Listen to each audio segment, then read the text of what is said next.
मुंब्र्यातली नगरसेविका शहर शेखला तिच्या वादग्रस्त विधानानंतर पोलिसांनी नोटीस दिली. आता ती म्हणते आम्ही हिरवी झाडं लावणार. बेटा शहर शेख, तू हिरवी फक्त झाडच लाव, कारण हा महाराष्ट्र आहे.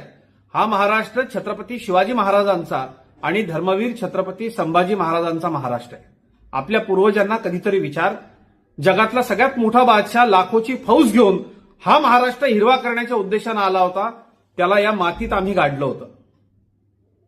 ज्या एमआयएम पक्षाकडनं तू लढलीस, तो एमआयएम पक्ष आणि त्याला मानणारे सगळे रजाकार यांच्या विचाराच्या लोकांनी यापूर्वी अखंड भारताचा तुकडा तोडून पाकिस्तान बनवला. त्या पाकिस्तानातले लोक आता गव्हाच्या पिठाची भीक मागतायत.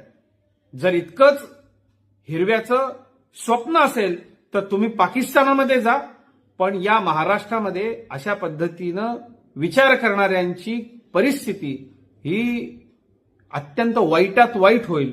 हा इशारा तुम्ही सगळ्यांनी लक्षात ठेवा. या देशामध्ये फडकला आणि झाला तर तिरंग्याचाच सन्मान होईल. इथे हिरवं बिरवं काही चालणार नाही.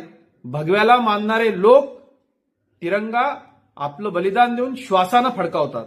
त्यामुळं मुंब्रा, ठाणे, महाराष्ट्र हिरवं करायचं स्वप्न पाहणाऱ्या रजाकारी विचाराच्या लोकांनी एक नोटीस आल्यानंतर तुम्ही जो पळपुटेपणा केलाय तो बरोबर तुमच्या पूर्वजांच्या एकूण वळणावरती तो सगळा गेलेला आहे.